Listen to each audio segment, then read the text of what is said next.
दोस्तों, ये कहानी है इकबाल की।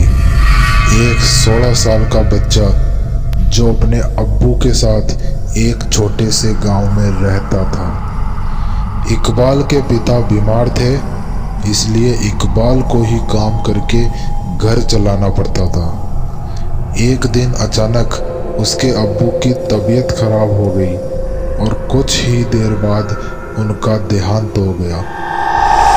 इकबाल की मदद करने वाला कोई नहीं था, इसलिए इकबाल खुद अपने अब्बू को कब्रिस्तान ले गया। वो अकेला सब कुछ कर रहा था। कब्र खोदते खोदते कब दोपहर से शाम और शाम से रात हो गई, उसे कुछ पता ही नहीं चला। जब वो अपने अब्बू को दफना के कब्रिस्तान के दरवाजे की तरफ बढ़ रहा था, तब काफी रात हो चुकी थी।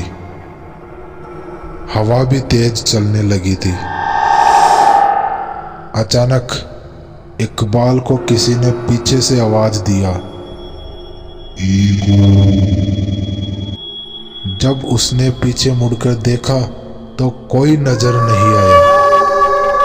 सिर्फ इकबाल के अब्बू उसे इकू कह के बुलाते थे, इसलिए इकबाल ने सोचा शायद उसके अब्बू उसे पुकार रहे हैं।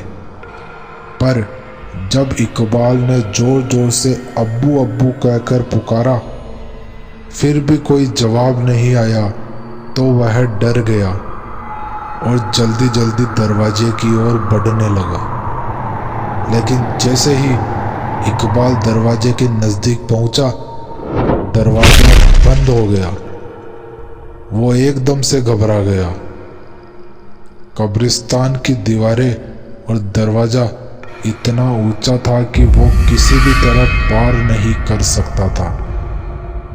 कब्रिस्तान का एक और दरवाजा था जो कि पीछे की तरफ था, लेकिन उस दरवाजे तक जाने के लिए इकबाल को वापस कब्रिस्तान के बीच से होकर जाना पड़ता।